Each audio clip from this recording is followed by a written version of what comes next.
Hi, welcome everybody. I'd like to welcome you to our Practitioner Spotlight. Today we have Josh Lewbel. Josh has been a practitioner for us since 2006.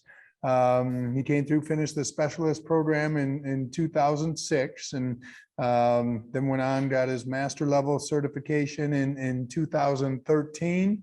And Josh is also an RX practitioner and got into certified with the RX process in 2017. And you think about that, I mean, that's 11 years from the time he started the education process to get to the highest level, which is the RX level. And that's a crazy part is when the MAT started, I never even knew there'd be a higher level. I mean, the specialist program was all we had, and we were having great success with that. And then over time, you get more complicated clients, and you say, you know what, this goes a little deeper, and how can we do more for our clients? And now, I mean, shoot, by that point, people have 6 to 8 years of education in the process to get to that RX level, and that shows the whole commitment from Josh and what he's done. And then the final thing is he's been teaching for us as an instructor for since 2017. So Josh, it's great to have you a part of the MAT community, the MAT education process, and thanks for all you do. Yeah, thank you for having me. Been looking forward to this for a while. Well, good. Yeah. And so first thing, why don't you tell us like your background, kind of where you were prior to MAT? So in 2006, you come through the program, and where were you at that point of your career, and how'd you get introduced to MAT, and what impact has that had in what you're doing now? Sure. Yeah. And back in 2004, actually, I was introduced to MAT officially.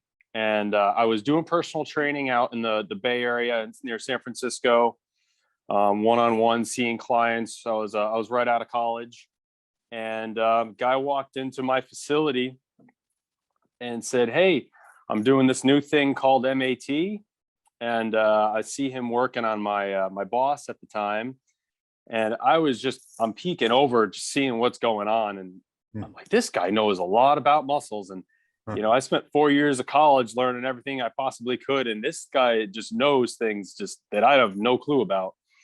And so I was immediately intrigued by what he knew. And at that point in my life, I was about 23, 24 years old, just out of college. And my story starts way back before that, when I was about 10 years old, fractured my clavicle and got whiplash. At recess nonetheless. But so my experience with pain and injury started at a very young age, and these are things I had battled, from chronic neck pain, tightness, stiffness, all through my back, up and down performance, pain through my knees, arthroscopic surgeries, PT, chiropractic, from the time I was 10 years old all the way up to that point when I was sitting in a facility watching a guy doing MAT. So I'd spent a long time investigating how to make myself better, as well as help my clients. And I remember the first day I sat at the internship, and you were standing up there telling your story, and I just felt like I related so much to what you were saying, that you always said, if I'm this bad when I'm, I think, 40 at the time, how am I going to be when I get older, right? Yeah. And so that's where it all started. And I think about a month after that meeting with that guy, in about 4 sessions, I saw incredible improvements in myself. I was able to move like I was 15 again.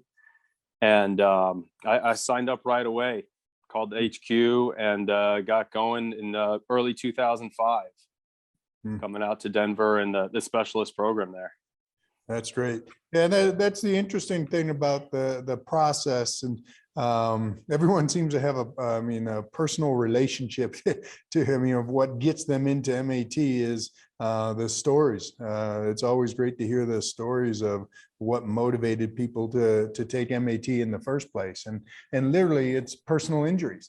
And to think about that, I mean, how many people have that same story. Like, oh man, I was beat up. I've had injuries. I broke my arm or my leg, and then I had to adapt and compensate for it. And literally, that's like you just said, my story. I mean, with a fractured vertebrae at 19, literally by the time I was 25, with patellofemoral syndrome, plantar fasciitis, SI joint dysfunction, like, what am I going to be like when I'm 50 if I'm this bad at 25? And that's what's neat about it, is that we don't have to age. Like, all the aches and pains that we relate to aging have to do with failure of the muscle system to tolerate force. And so from a physical standpoint, I really believe, like you said, you felt like you were 15 again. You can prevent that downward spiral that we relate to aging by improving the muscle's ability really to tolerate forces. And Yeah. so with that background, and then you started working, so you were in San Francisco at the time, and then what led you in the direction? Now you're across the country on the other side of the country. Yeah. Kind of Yeah. led It's you kind of next path. it's a crazy wound about story, but I graduated the specialist program in February of 2006, and I was actually at a course with you very shortly after that, doing some neurophys stuff, and I met a guy who was doing some personal training in Connecticut. And he said, hey, if you ever decide to move back to the Northeast, look me up. And after about, my problem when I was out in California was that everybody knew me as a strength and conditioning guy. They were going to me to get bigger, faster, stronger. And, my heart wasn't in it as much after being through the internship.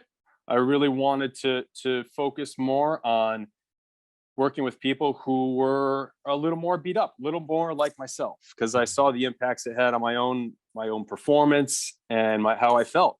So I just decided to reinvent myself, move back to Connecticut, start over fresh, and move back here. And it's an interesting story about, improving tolerance as we age, right?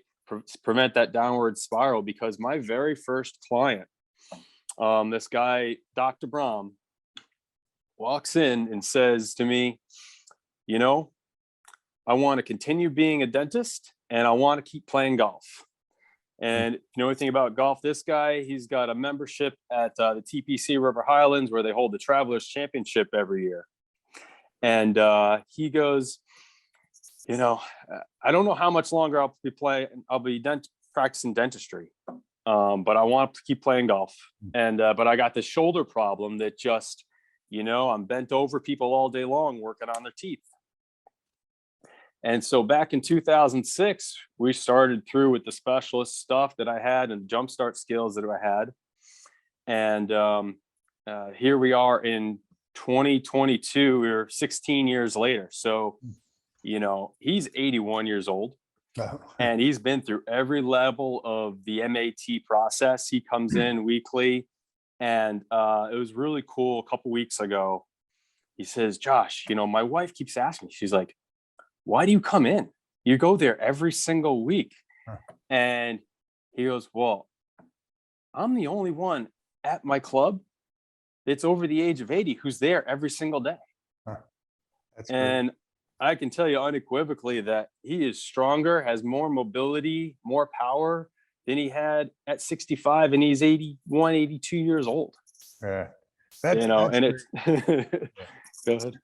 And that's a nice part about we think of exercise and people, well, we need to exercise and stay in shape, but a lot of times people are exercising and breaking themselves down. They continue to go in and break themselves down. And that's what the other thing to think about. Like, if you stop exercising, you atrophy and get weaker. And so MAT, many times people get to us because they're injured, they're broken down. That guy had a shoulder injury and wanted to be healthy as he aged. And so you recognize that it's a process. And I think that's a misconception that people have is MAT. Well, you see some amazing results with clients where they come in with knee pain or shoulder pain, and all of a sudden you balance the muscular system and their shoulder pain or knee pain goes away. And it's like, oh, well, okay, it's a quick fix type process. but we don't want to be known as emergency care. Your client is the perfect example of what MAT is about. I mean, it can be a commitment for life. I've been in Colorado for, I think I just finished my 25th year with the Denver Broncos. And early on, I was full-time during the season, but on the off season, I had a clientele that I would see, and I just saw clients out of my house. And I still have a couple clients that I had 23, 24 years ago that still see me regularly. And they're healthy, and they're healthy, they're staying in shape, they're doing the things that they wanted to do as they get older, and they're not broken down. And you think about where they would have been if they continued down the path that they were on, where they had the chronic injuries. I mean, one I can think of had Achilles tendon rupture was when I first started seeing them. And you see people like that where their calf just atrophies so much. And this guy, you look at him now 23 years later, and he's hitting 60, and he's going on a heli skiing trip next week when he turns 60. And he came to me when he jumped out of a helicopter and for heli skiing 23, 24 years ago and ruptured his Achilles. And so to think now this is a part of his life, and he's confident now, more confident now than he ever was 23, 24 years ago, that his body can tolerate that type of stress. And that's what we want to do. And one of the things I say probably every video here too is life's going to beat us up. And from a neuromuscular standpoint, somebody's got to be there to put you back together.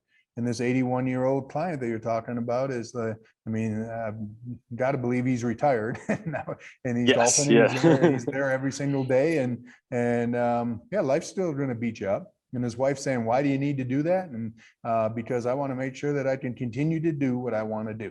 And that's a pretty good feeling, especially at 81 years old. That's where we all want to be when we're 81 years old. Absolutely. So now you personally, professionally, what's it done for you as a practitioner, and the impact? And I know there's been some physical and I guess I'd say inflammatory issues that you've had over the years. How can you say what MAT has done for you personally, and career-wise and health-wise? Sure. Going back to the foundational principles of MAT, the first time I noticed the limitation in range of motion was when I was in sixth grade, and it was about a year after my broken clavicle, and I was just sitting there looking at baseball cards, and all of a sudden I'm like this, and I can't turn my head at all. And I remember going to class for 2 days straight, like, and I'm in sixth grade, and I'm like, I can't turn my head. And then fast forward to eighth grade, you do that hurdler stretch, and I would lead the stretch. I was like team captain on the basketball team and cross country team. And I remember I could always get my knees nice down and loose and just sit down on the ground, no problem. And one day my right side's up in the air.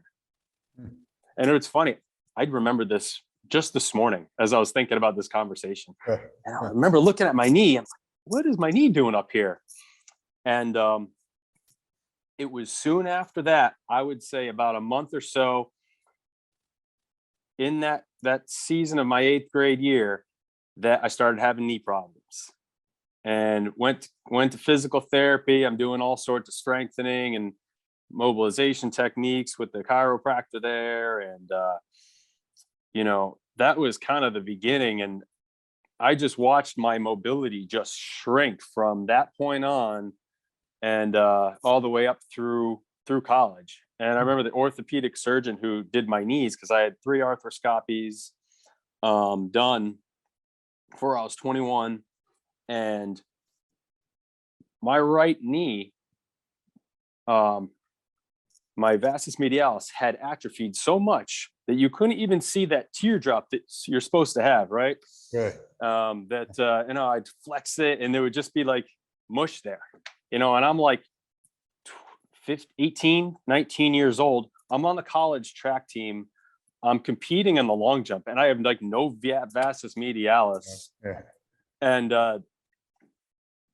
it's interesting. I started my studies at that point. I was studying exercise, and I had to do a research project on range of motion and flexibility. And this is right around when a lot of the research was coming out. Said, oh, stretching may decrease your performance.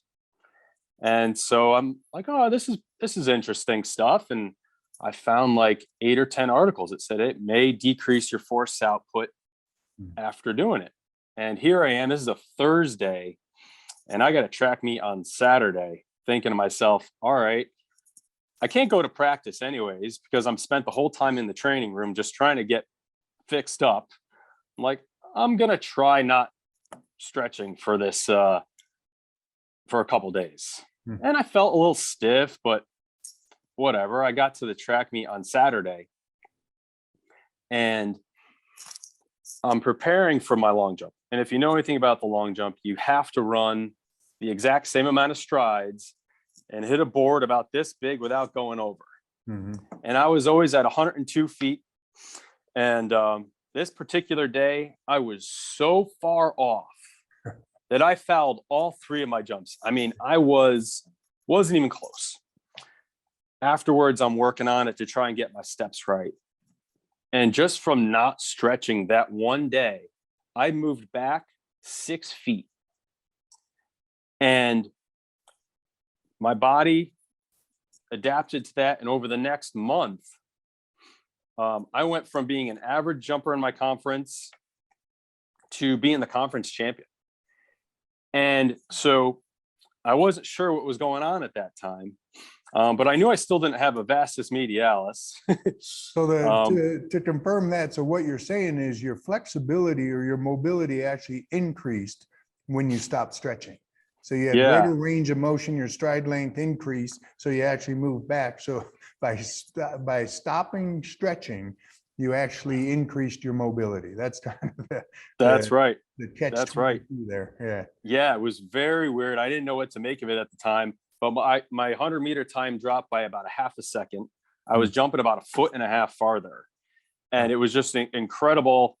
Maybe it says more about how broken I was at the time. But just that little tiny bit. And then flash forward 3 or 4 years. Nah, it wasn't even that long. That was like probably 2001, 2004, 2005. I meet the MAT practitioner. And within that first session or two, my vastus medialis contracted for the first time. And I was like, well, that's interesting. And my vertical jump increased by a couple inches, and my power clean went up, and my pull-ups went up. And I'm like, well, this is great. This is amazing. I've got to get out to Denver and see more about this. And, the difference now, 20 years later, between getting treated as a 23, 24-year-old in the best shape of your life and getting treated as a 40-year-old, I've experienced both ends of the spectrum.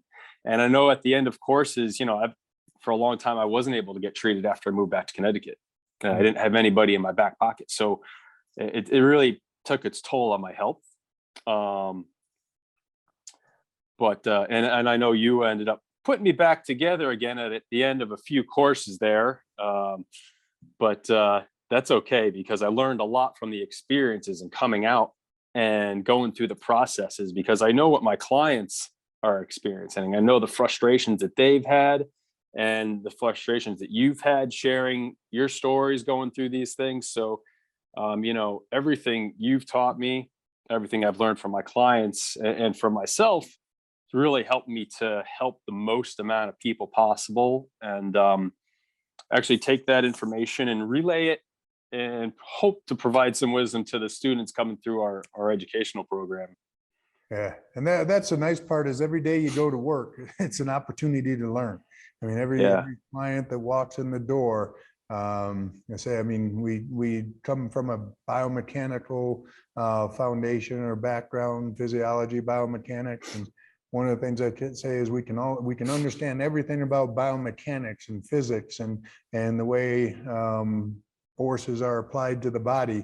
But the minute you add an immune system and a nervous system to this biomechanical system, you can throw everything you know about biomechanics out the door. So many things Yeah. are affected. I mean, you can put forces on the body, and if the body can't tolerate those forces, then you have negative effects rather than positive effects. And an exercise that could be considered a good exercise to say to strengthen the vastus medialis may be contraindicated under the state that you were in. And one of the things that I always say is, how do you know? How do you know when you put a force on somebody's body, whether it's having a positive or a negative effect? And the nice thing about MAT is it gives you the tools to be able to assess. You can put a force on somebody's body and say, I just stretched your hamstrings. And after stretching your hamstrings, wow, I went back and checked all the hip flexors, and the hip flexors were strong before I stretched your hamstrings. And now after stretching your hamstrings, all the hip flexors tested weak, which means really you violated a protective mechanism. And so it's a great tool to be able to not only help people, but ask questions of people's bodies. Like you said, every client that walks in the door, you have the ability to learn from. But if you don't have the tools to be able to, say, ask the questions through the body, which through manual muscle testing and putting forces on people's body, we can say, hey, did that have a positive or a negative effect? And wow, I thought that would have been good for them, and it was actually contraindicated. It actually had a negative effect. And that's how you learn. And I think that's one of the most powerful aspects of the MAT process, is the ability to assess. We assess range of motion, and wherever we see a limitation in range of motion, the idea is that one or more of the muscles that cross that axis are potentially weak. And then we have the ability to test those muscles that cross the axis and see which ones are weak. One of the things I always say is, I don't care what you can do, I want to know what you can't do, because what you can't do is breaking you down. So if you're tight in hip flexion and your hamstrings are tight, it's telling us, okay, well, let's see which hip flexors can't fully contract. If the tensor fascia lata can contract efficiently and it's short in range, then we move on. And if the iliacus can't, then okay, here's the problem. Here's what you can't do.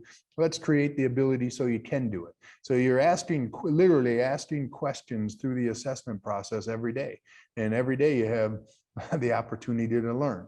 And I think that's a great component, rather than saying, well, you know what, we're going to dig into these muscles to try and release them.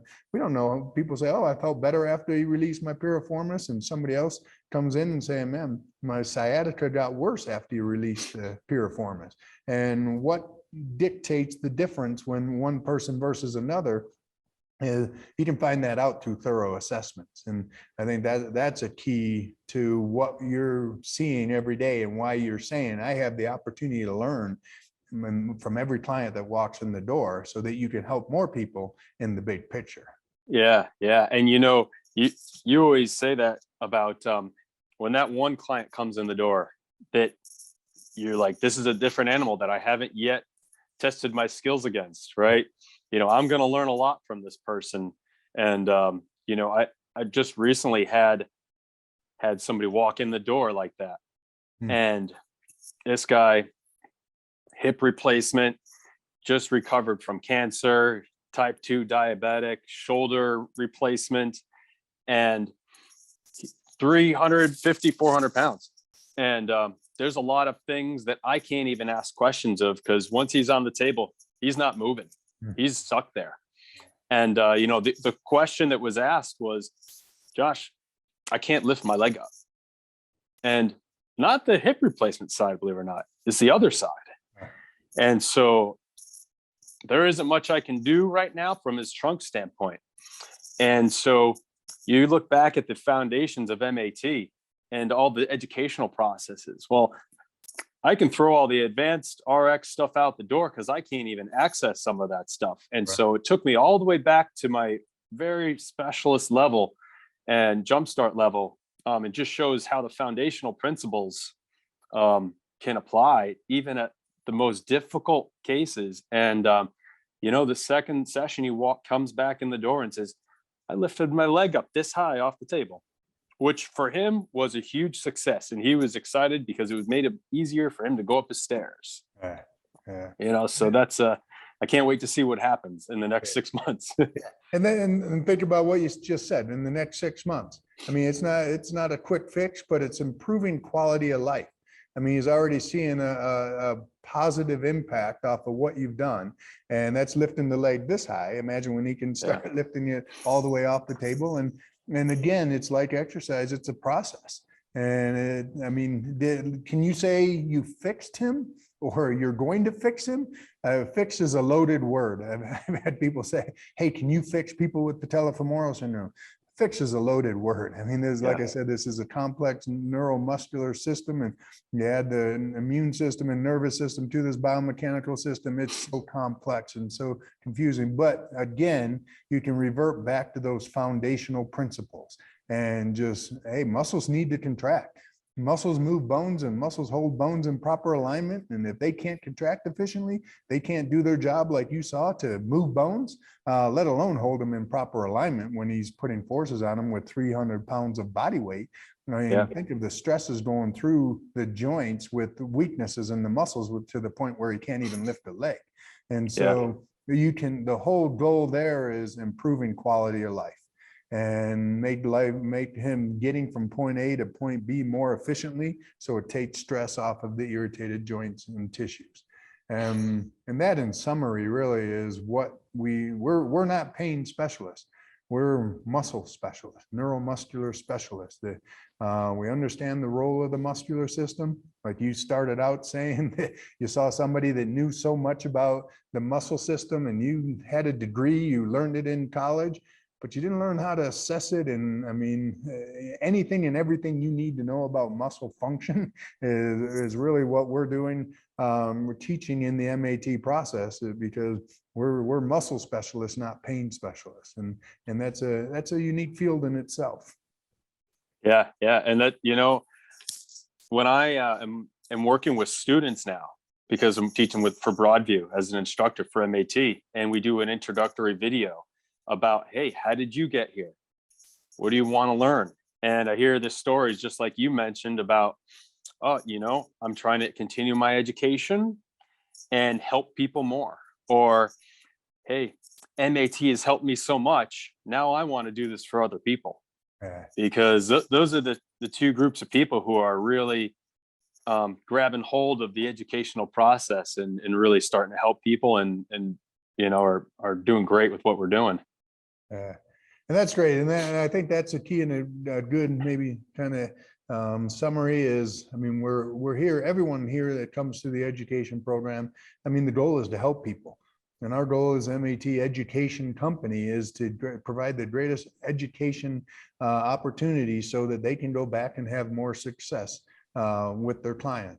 And so I think we can finish it off there and say, I mean, from a perspective of being an instructor with our online education and people that don't know what MAT is or where they hear about it and dealing with muscle function. I mean, what can you recommend to any health or exercise rehabilitation specialists out there? Where does MAT fit in to the role of somebody saying, hey, why would I want to learn this? Why should I learn MAT?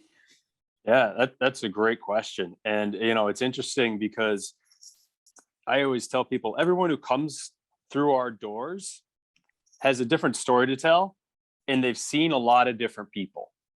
And rarely negates everybody else they already saw, because they usually gain this from this person or this from this person.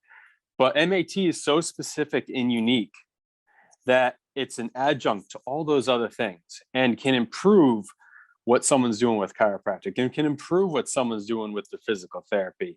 They're just filling a void that maybe isn't getting addressed and can possibly take somebody to the next stage of their recovery process and improve their lives. Yeah, and that's the perfect way to say it. It's not competition to anything. That's one thing I'll say. I'm not even putting it in a pedestal that is better than anything else out there. But the one thing I've learned is there's always a place for it. I've had people come in, they're seeing the chiropractors, they're seeing their physical therapists, they're working out with their trainers. But one thing I can tell you is when there's weaknesses, neuromuscular weaknesses or muscle inhibition, none of those modalities specifically address those weaknesses. And then the body has to compensate for those weaknesses.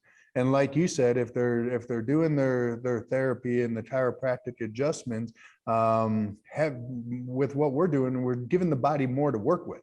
so that you can get better and Yeah. faster results from physical therapy, better and faster results from chiropractic, and better and faster results from an exercise standpoint. So it fits in. It's MAT has a little niche within all the different modalities through the rehab and the exercise side of it.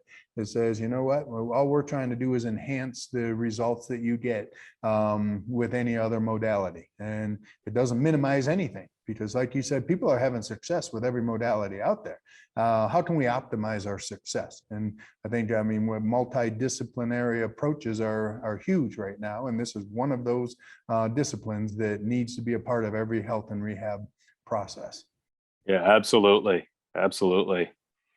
Well, good. Well, Josh, thank you for taking the time today. It's great talking with you. Great seeing you again. It's been tough since we haven't been able to be in-house in a while, but I look forward to getting you back out here to Denver and getting some more time. Yeah, thanks a lot, Greg. Appreciate it. And look forward to next time we can get together. All right, great. Good to see you. You too. Take care. You too. Thanks.